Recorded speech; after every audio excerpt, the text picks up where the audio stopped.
Okay, we are back with another Between the Pages book chat, and today our guest author is Scott Kimak, and he's here to talk about his post-apocalyptic dystopian series. I call him Him, and so I'm going to turn it over to him and let him introduce himself. Take it away.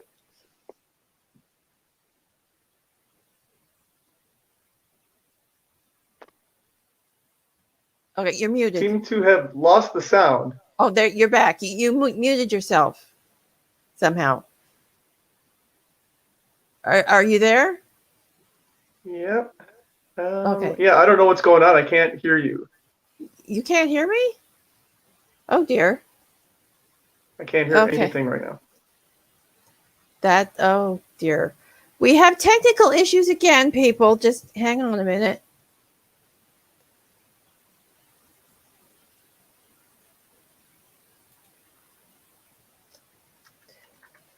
Okay. Just let me check the.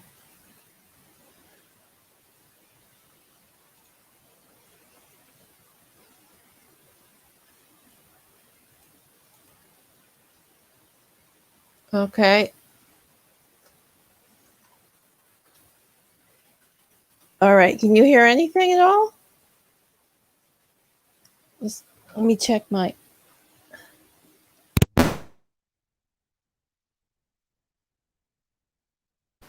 I muted myself. Yeah, I Somehow can't hear anything. you can't hear anything? Okay, just hang on.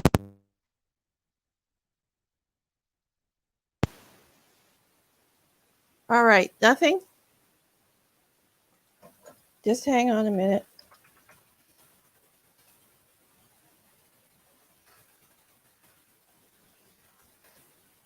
Okay, wait. Can you pop in and back out and see if that fixes the? Can't hear Oh, anything. you can't hear me. Just hang on a minute. Okay. Just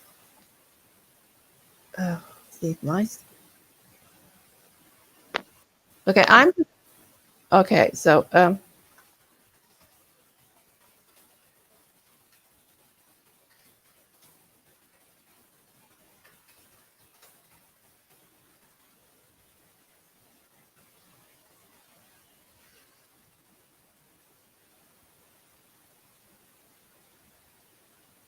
okay. Yeah, Yeah. can't hear anything. Okay, bear with us, people. If you, any viewers out there, we're having serious technical issues with this for some reason. Okay, I'm going to pop in.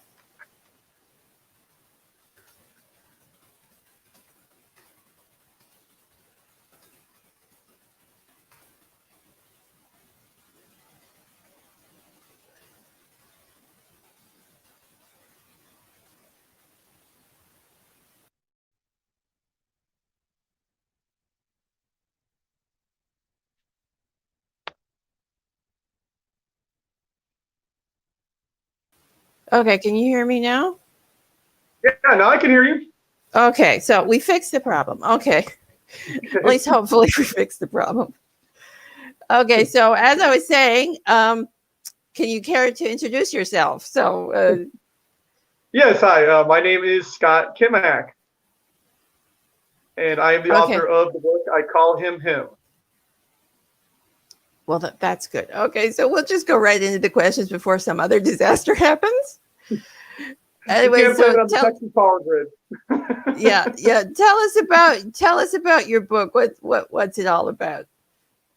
Okay. It is a post-apocalyptic book. It's taking place after a nuclear war, and the planet has pretty much been devastated. There are some survivors that were, able you know, uh, to continue living on in protective shelters and so forth underground. And after a few years passes, and they decide to come to the surface and try to, uh, restart the world and get things, going again. And the story is about this man and his family. Now, this isn't really a spoiler because it happens right away in the beginning, in the first chapter. But his wife and daughter, once they return to the surface, they get murdered. and he finds that this like demon race has basically taken over what's left of mankind and is enslaving the humans that hid underneath the ground, and using them as slaves. So he basically goes insane, after losing his family, goes crazy, and just becomes this killing machine, just bent on revenge, and that's all he can think about. And so he's hunting down, this demon race and just trying to eliminate them. I'm sorry. And he's a kung fu master, so I mean he's using swords all the time and fighting, and so there's all kinds of action and a lot of sword play and martial arts and so forth.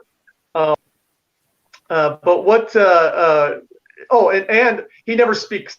He never talks to anyone, and so that's why everyone just refers to him as him. So they'll say, "Oh, that's that guy over there. That's him." I mean, they don't even know his name. And so this is pretty much what's going on. And then he meets this little girl, and this little girl, I don't want to say too much about her, but there's something very special about her. And that's when things are going to start to change. And the story is going to be basically, is he her savior? Is he saving her, or is she really the one that's saving? Because has he gone so far that he's slipped into a darkness where all he thinks about is killing, that he can never return from it? And so this action adventure type story is also going to have a softer touch to it, about this bond between this little girl and this warrior, and it's going to eventually lead to this apocalyptic battle between these demon forces and what's left of mankind. But whose side is he going to end up being on? Because has he gone so far that he's actually getting turned into something evil or turned into something dark, and can this little girl, can she basically pull him back? So but yeah, that's pretty much just a little bit of a summary of what the story's about.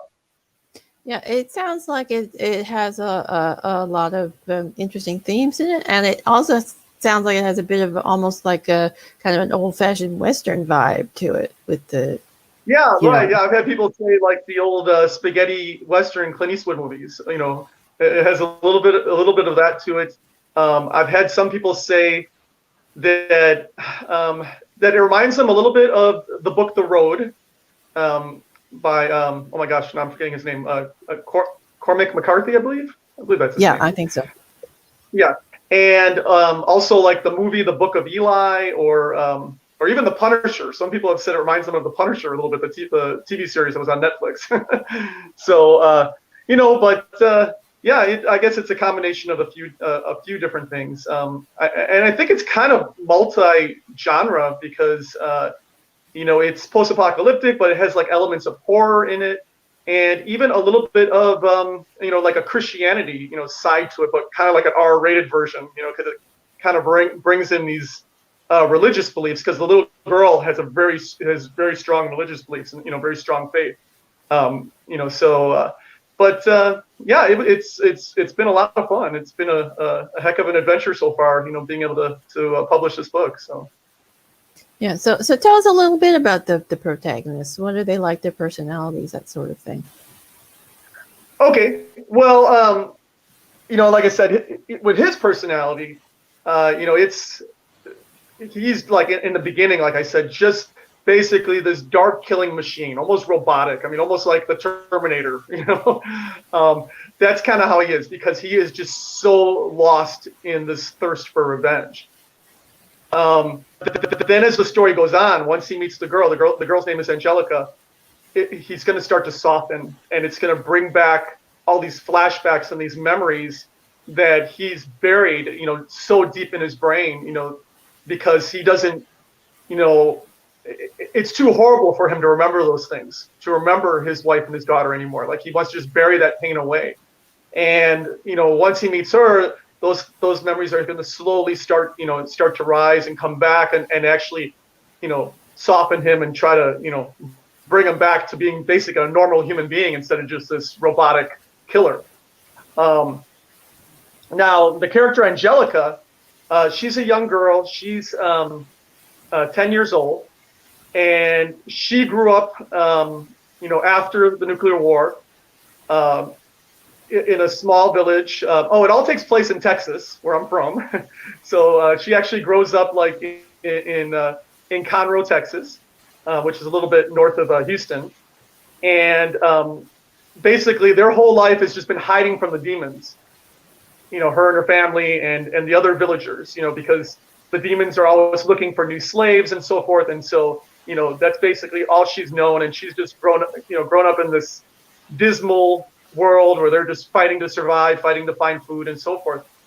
But she has such a strong spirit, her faith in God, and so forth, that it never, she never doubts it. And where everyone else, like her friends and her family and stuff, doubt that like a God even exists anymore. How could there be a God and let this thing happen to them? But she has like this real strong, spiritual faith and so forth. But almost like a little bit naive, almost like her beliefs could almost be a little bit naive, in a way. Now, I don't want to say too much about her because yeah, we don't want spoilers later on. Yeah, I don't want to ruin anything, but there's something very special about her. So that's all I'm going to say about that. So what were your reasons or inspirations for writing the series? Well, whenever I've been asked that, I think, actually, the weird thing about it is I've actually had this story in my brain for 40 years, ever since I was a teenager. I went to a Catholic, elementary school. And so I think that was kind of always pounded in my head, all the stories of good versus evil and so forth. And so I started thinking about this, apocalyptic story, like, back then, during this time, it was when in the 80s and so forth, and there was always talk about nuclear war between us and Russia and so forth. So I think that kind of, led me to like, what would happen if there was a nuclear war? And then, the survivors, when they did come out, there's a struggle, like what was going to survive, good or evil, who was going to take over. So I think that's what kind of inspired me. In the beginning was just, all those stories that I heard when I was in school and so forth. And I actually I started writing the story. I started writing it when I was 13 years old, and I wrote a couple pages.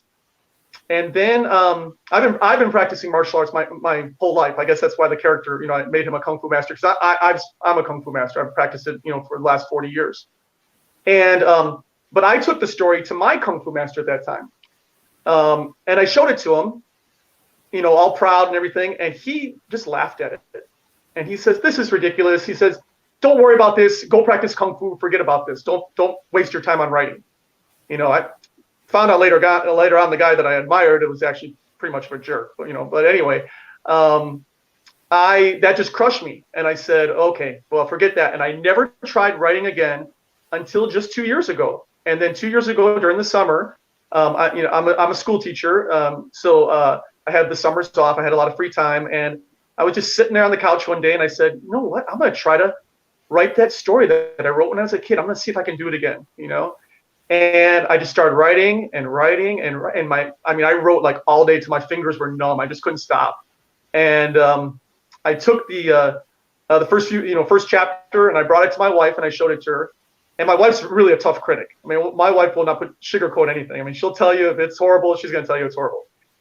And she started crying, and she's like, "Oh my God, this is so good," And so I was like, "Oh wow, maybe I can do this. Maybe I can write," And that's kind of where it all started. And now I just can't stop writing. I've been writing, nonstop for the last 2 years, and I've already completed the second novel, and I'm about 60% done with the third novel to complete the trilogy. So. Well, that's good. Never give up on your dreams, I guess. Yeah, I guess it took 40 years, but I'm coming back. So, what was the hardest scene or type of scene for you to have written in the series? Well,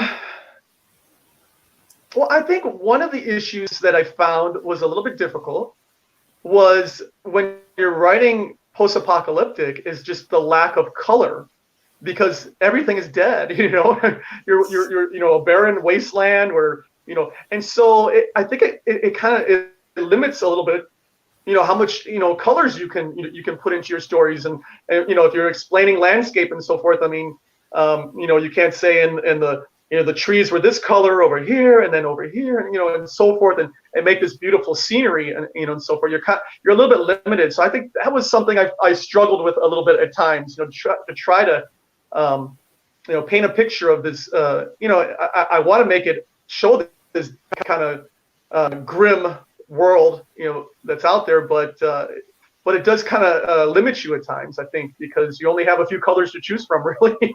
So. Yeah, I find it helps being an artist when you're working with the color descriptions, because you have a lot more color Right. name options, because they've got so many different hues when you're using paints and things. So I know all these different names for colors. Yeah. So, but yeah, I can see how that might be a problem. So, what was your favorite scene or type of scene to have written in the series?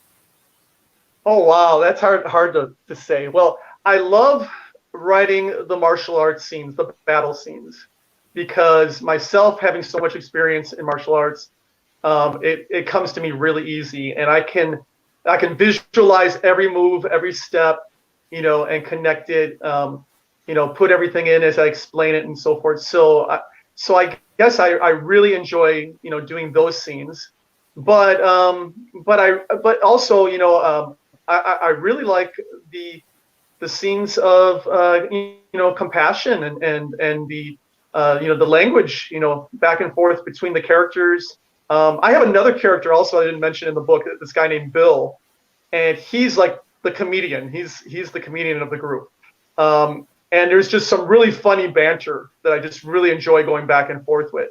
And I see this because I really kind of, this character, I kind of made him after my best friend. That's been my best friend ever since we were little kids. And that's the way we speak back and forth. We always have this goofy banter between us, and we still act like we're 13 years old, even though we're in our 50s now. And so I really enjoy that too. Some of the dialogue going back and forth, between the characters, is really a lot of fun and enjoyable. Yeah, and I think you may have answered the next question: is do you have any quirky characters? Do I have any what? Quirky characters. Oh, quirky characters. Yes, yeah. Oh, Bill's funny. I mean, Bill. See, the thing about my book too, it's kind of like it's got you on an emotional roller coaster, because 1 minute you'll be crying because it's sad. It can be very depressing at moments. But then something good happens. The next moment it's very happy. And then the next moment, something shocking happens that you don't expect. And then the next moment, you're just laughing like crazy because Bill just makes some comment that from out of nowhere, that gets everybody just, falling down in laughter. So yeah, it kind of bounces you around, and that's what I wanted to do. I really wanted to have people kind of off balance, when they're reading the book and never really know what to expect, which emotion is going to pop out. So. Yeah, well, I think you need a little humor when you're dealing with the darker fiction like horror and dystopian too. So it helps keep the reader not so depressed. Yeah. You can only make it so it can only be so depressing where someone's not going to want to read it anymore. So. Okay, so what are your characters afraid of? What are they afraid of? Well. I guess with him is not being able to save the people that he's closest to, that he'll fail, like the way he blames himself for the failure of his wife and his daughter dying, and that's something that as we get into later, there's a an evil character in the book that really like tries to use that against him. His guilt for the death of his wife and his daughter. So I guess that's the thing, like to fail again, and this new group of friends that he's created now, to fail them and have them end up dying or being turned to the side of evil. So yeah, that's the main thing that bothers him. with Angelica, I kind of call her because they're both really the main characters in the book. With Angelica, um, she's a little bit different story. She doesn't really have any fear, you know. She's and that's why I said I don't want to say too much about her, but there's something real special about her that people will find out, as the book goes on. Um, but yeah, she's pretty fearless, which is neat, for a young little girl, for a female character to be that way. But yeah, and she's exciting. And actually, the second book is called The Angel of Death, and that one is much more about her. So maybe that's giving something away a little bit, but but yeah, she's an exciting character. She's really neat. So Cool.